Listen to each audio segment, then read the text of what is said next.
നമ്മുടെ നാട്ടിൽ മറവഞ്ചേരി എന്ന തൊട്ടടുത്തൊരു നാട്ടിൽ ലോക പിസ്കനായ ഒരു ചങ്ങായി ഉണ്ട്. അവൻ്റെ പേരെന്നെ പിസ്കൻ രവി എന്നാണ്. നേരത്തെ മിമിക്രിക്കൊക്കെ പോയിരുന്ന ആൾ ഇപ്പോൾ മിമിക്രിക്കിൻ്റെ കൂടെ വരുന്ന ഒരാൾ തന്നെയാണ്. അങ്ങനെ കഷ്ടകാലത്തിന് എന്തായി, ആ പാവപ്പെട്ട പിസ്കന് ലോട്ടറി അടിക്കണ്ടായി. പൊന്നാറ പിശാരേട്ട എന്തൊക്കെ ഉണ്ടായിച്ചല്ലോ. ലോട്ടറി അടിച്ചപ്പോൾ എത്ര അടിച്ചെന്നറിയോ? 3.5 കോടി ഉറുപ്പിയും ഒരു സൂപ്പർ ഇന്നോവ കാറാണ് ലോട്ടറി അടിച്ചത്. അതുകൊണ്ട് തന്നെ മൂപ്പര് 2 ടിക്കറ്റ് അന്ന് നിർത്തിയിരുന്നു. 2 ടിക്കറ്റ് എടുത്തിട്ട് 3.5 കോടി ഉറുപ്പിയും ഇന്നോവ അടിച്ചിട്ട് മൂപ്പര് ഇരുന്ന് പൊരിഞ്ഞ കരച്ചല. എന്നെ കണ്ട പിന്നൊക്കെ കെട്ടിപ്പിടിച്ച് കര എന്നൊക്കെ പറഞ്ഞു പൊരിഞ്ഞ കരച്ചൽ. അപ്പോൾ എന്തായാലും എന്താ സംഭവം? എന്താ 2 ടിക്കറ്റ് എടുത്ത് എനിക്ക് 1 ടിക്കറ്റ് അടിച്ചോളൂ, മറ്റേൻ്റെ 40 ഉറുപ്പിക പോയില്ലേ, ഞാൻ ആകെ ഇടങ്ങറായില്ലേ.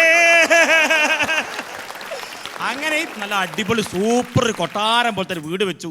പിസ്കൻ ചാനൽ കല്യാണം പോലും കഴിച്ചിട്ടില്ല. കായ് ചിലവാന്ന് വിചാരിച്ച് കായ് ചിലവാണ്ടാച്ചിട്ട് എന്താക്കി, കല്യാണം പോലും കഴിച്ചിട്ടില്ല. സൂപ്പർ വീട് കെട്ടി ആ ലോട്ടറി അടിച്ച് കിട്ടിയ പൈസ ഉണ്ടാക്കിയ ആ ഇന്നോവ കാർ വീടിൻ്റെ മുമ്പിൽ കൊടുത്ത് പാർക്ക് ചെയ്ത് തന്നെ ഞങ്ങൾ നാട്ടുകാർ ആരും വീട്ടിലേക്ക് തിരിഞ്ഞു നോക്കലില്ല. എൻ്റെ പിസ്കത്തരം കൊണ്ട് ആരിലും കേട്ടപ്പൻ അങ്ങോട്ട് പോകണ്ട, അങ്ങോട്ട് പോരാ, ചങ്ങാതി വെറുതെ ചങ്ങാതി വെറുതെ പിസ്കത്തരം കാണിക്കാൻ നിൽക്കുകയാണ്, അങ്ങോട്ട് പോകണ്ട.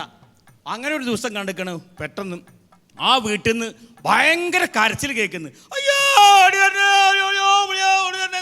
ഭയങ്കര അട്ടഹാസ കരച്ചിൽ. അപ്പോൾ ആരും തന്നെ മൈൻഡ് ചെയ്തില്ല. പിന്നെ കരച്ചിലിൻ്റെ ടോണ് മാറി ജാതി ടോണ്, അയ്യോ എന്നൊക്കെ പെട്ട്. അപ്പോൾ മനസ്സിലായി എന്തോ ഒരു സീരിയസ് വിഷയം അവിടെ നടക്കുന്നുണ്ട്, എന്തോ ഒരു കാര്യം ഉണ്ടെന്ന്. അപ്പോൾ ഞങ്ങൾ സഹതാപത്തിൽ 1-2 ആൾക്കാർ പോയേക്കുമ്പോൾ ആൾ വയറ് പിടിച്ച് നിലത്തിരുന്ന് കരഞ്ഞിട്ട് അയ്യോ കയ്യല്ലോ ഹോസ്പിറ്റലിൽ കൊണ്ടുപോകണേ വയറ് വരയ്ക്കുന്നേ എന്ന് പറഞ്ഞ് കരഞ്ഞുകൊണ്ടിരിക്കുക.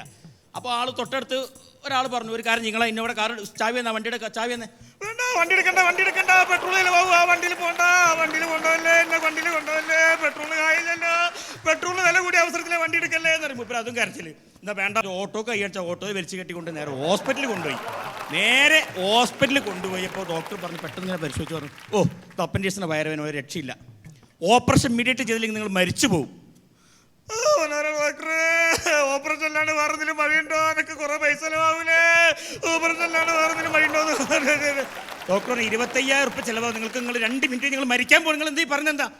അപ്പോൾ ഈ ബൈസ്റ്റാൻഡർ കൂടെ ഓട്ടോറിക്ഷയിൽ കൊണ്ടയാളെ ഈ രവി വിളിച്ചിട്ട് ചോദിക്കുക, എടാ പിന്നെ ഇവിടെ വന്നൊരു കാര്യം ചേട്ടാ, പിന്നെ നമ്മുടെ നാട്ടിലിപ്പോൾ ഈ മരണച്ചടങ്ങിനൊക്കെ എത്ര രൂപ ചിലവാണ്, ഏകദേശം എത്ര ചിലവാണ് വരുന്നത്? ഏകദേശം അതൊരു 6,000-7,000 ഉറുപ്പിൻ്റെ എല്ലാ ചടങ്ങും കഴിഞ്ഞു. എന്നാൽ പിന്നെ ആ വഴിക്ക് ചിന്തിച്ചാൽ മതി, ഓപ്പറേഷൻ വേണ്ടേ, എൻ്റെ കയ്യിൽ കായില്ലേ.